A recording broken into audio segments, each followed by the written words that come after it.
आज बात करते हैं 28 साल के नौजवान की। डिजिटल तूफान, यूट्यूब का बेताज बादशाह, दुनिया का नंबर 1 यूट्यूब क्रिएटर, जिसके यूट्यूब पर 300+ मिलियन सब्सक्राइबर हैं और ये ऑडियंस कई देशों की पॉपुलेशन से भी ज्यादा है। मैं बात कर रहा हूँ मिस्टर बीस्ट की। दोस्तों, जब वो 13 साल का था, कमरे में बैठा यूट्यूब पर वीडियो डाल रहा था। 2012 से 2016 तक लगातार वीडियोस, लेकिन कोई नहीं देख रहा था। लगभग 0 व्यूज, 0 पैसा और 0 पहचान।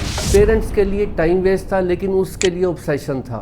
2017 एक पागलपन भरा आइडिया, 0 से लेके 1 लाख तक की काउंटिंग उसने की और कुर्सी पे बैठकर इस वीडियो को बनाने में उसे लगभग 40 घंटे लगे। 5 दिन में 5 मिलियन व्यूज आ गए उस वीडियो पे। तब दुनिया ने पहली बार उसे नोटिस किया और यही उसका टर्निंग पॉइंट बन गया। दोस्तों, बड़ी इंस्पायरिंग स्टोरी है, बड़ी ध्यान से देखते रहिएगा। लास्ट में उसका सक्सेस सीक्रेट भी बताऊंगा आपको। ये आदमी ना पागल है, जो भी करता है बवाल ही करता है। एक्सपेंसिव चैलेंजेस करने के लिए फेमस है। उसने एक वीडियो बनाई, 50 घंटे तक नीचे जमीन के ताबूत में बैठा रहा, डरा नहीं। बाहर आया तो बोला, मैं अपने डर को मिट्टी में दबा कर आया हूँ। फिर क्या था, धीरे धीरे उसके वीडियोस फेमस होने लगे। उसके वीडियोस गेम नहीं इवेंट बन गए। एक क्रिएटर से ना वो एक ग्लोबल ब्रांड बन चुका है। लेकिन दोस्तों, कहानी यहीं पे खत्म नहीं होती। कंटेंट को बिजनेस में बदलकर एक नया इंडस्ट्री स्टैंडर्ड सेट कर दिया उसने। और दोस्तों, today he is a king of content. और अब सवाल यह है कि क्या ये सिर्फ उसकी मेहनत थी या नंबर्स भी इसके साथ थे? क्योंकि मेहनत तो और भी बहुत लोग करते हैं, फिर भी वो सुपर सक्सेस नहीं मिलते। आज उसकी डेट ऑफ बर्थ को तो एनालाइज करेंगे ही, पहले उसके बारे में कुछ और जान लेते हैं। दोस्तों, आप जानकर हैरान होंगे, मिस्टर बीस्ट हर हफ्ते करोड़ों रुपए दान करता है, डोनेट करता है। 1000 से ज्यादा लोगों की आईज का ऑपरेशन करवा चुका है। 2 करोड़ से ज्यादा पेड़ लगवा चुका है। और दोस्तों, ओशन में से ना 30 मिलियन पाउंड कचरा निकलवा कर एनवायरनमेंट क्लीनिंग में हेल्प कर चुका है। हजारों लोगों को ना मकान बनवा कर दे चुका है। अनगिनत कारें बांट चुका है। दोस्तों, पैसा कमाना उसका पैशन नहीं है, पैसा बांटना उसका पैशन है। बैंक उसे कहते हैं, आप अपने लिए तो कुछ सेव कर लो, तो वो पता क्या कहता है? कहता है, मुझे सब उड़ाना है। तो यूट्यूब सक्सेस फार्मूला रीडिफाइन किया।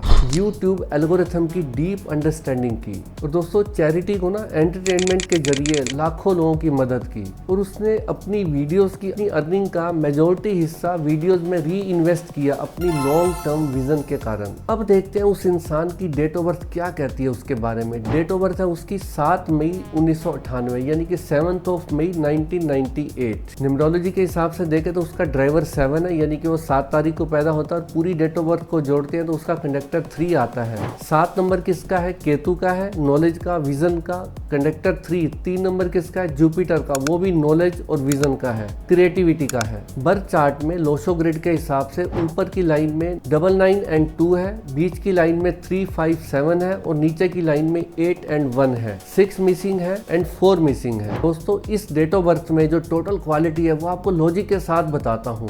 ऊपर जितनी मैंने नेचर बताई है, क्वालिटीज बताई है, स्ट्रेंथ बताई है मिस्टर बीस्ट की, वो लगभग 100% बिल्कुल सेट बैठती है। आप कहेंगे कि हाँ, उसकी डेट ऑफ बर्थ में सारी ये क्वालिटी, अभी मैं आपको लॉजिक के साथ बताऊंगा। दोस्तों, ड्राइवर 7 केतु का नंबर है, मींस विजन बहुत अच्छा होता है, रिसर्चर होते हैं ऐसे लोग, स्पिरिचुअल होते हैं, नेचर लवर होते हैं। अब आप एक एक जो लॉजिक है, एक एक स्ट्रेंथ है, वो उनकी नेचर के साथ मैच कीजिए। कंडक्टर 3, यानी कि पूरी डेट ऑफ बर्थ को जोड़ के कंडक्टर 3 आता है। जुपिटर का नंबर है। जुपिटर कौन से प्लेनेट है? नॉलेज के प्लेनेट है।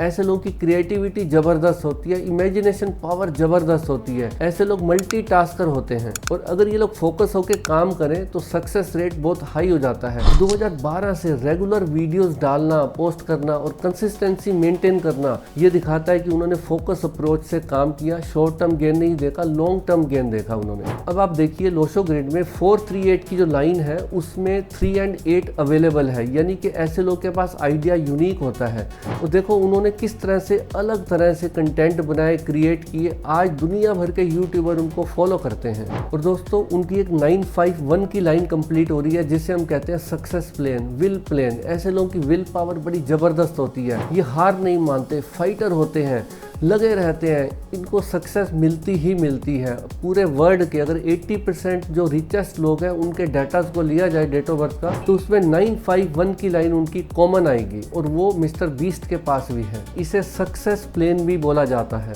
आज देखिए उनकी अप्रोक्सीमेटली नेटवर्थ जो है 22,000 करोड़ रुपए है। इट मीन्स वो वर्ल्ड के रिचेस्ट लोगों में से हैं।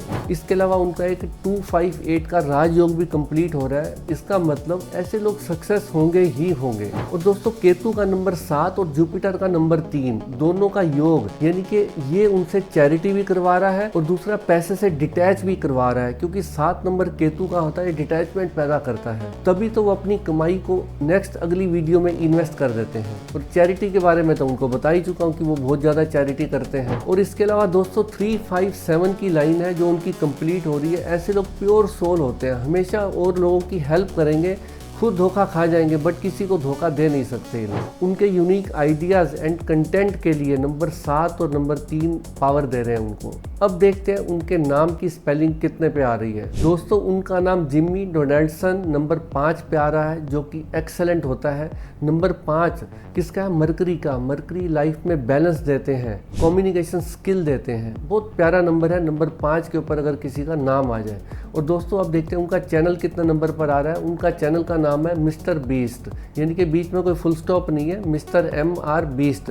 ये टोटल देखें तो नंबर 3 पे आ रहा है। नंबर 3 उनका लकी नंबर है, क्योंकि उनके ड्राइवर कंडक्टर दोनों के साथ मैच कर रहा है। तो इसीलिए दोस्तों मैं कहता हूँ अगर हम अपने नेम की स्पेलिंग को अपनी डेट ऑफ बर्थ के साथ अलाइन कर लें और हमारा प्रोफेशन भी हमारी डेट ऑफ बर्थ के साथ अलाइन हो जाए, तो हमारी सक्सेस स्टोरी भी इसी तरह से लिखी जा सकती है और हमारी स्ट्रगल भी कम हो सकती है। आप कमेंट सेक्शन में बताइए कि आज की इंस्पायरिंग स्टोरी आपको कैसी लगी। ऐसा मैं नहीं कह रहा कि मिस्टर बीस्ट ने हार्ड वर्क नहीं किया, हार्ड वर्क तो करना ही पड़ता है। चाहे कोई भी सेलिब्रिटी हो, किसी भी प्रोफेशन में हार्ड वर्क तो करना ही पड़ता है।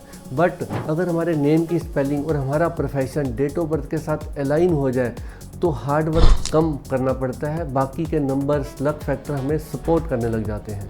दोस्तों स्टार्टिंग में 5 साल तो मिस्टर बीस्ट के भी कोई अर्निंग नहीं थी, बट मिस्टर बीस्ट ने कंसिस्टेंसी मेंटेन करके रखी, हार्ड वर्क करते रहे, रेगुलर वीडियोस पोस्ट करते रहे। बाद में उनका सक्सेस रेट बहुत अच्छा हो गया, उनकी लाइफ में अपॉर्चुनिटीज़ और स्ट्रेंथ, स्टेबिलिटी सब कुछ आ गया। दोस्तों मिलते हैं अगली वीडियो में, तब तक आप अपना अच्छे से ख्याल रखिएगा। नमस्कार।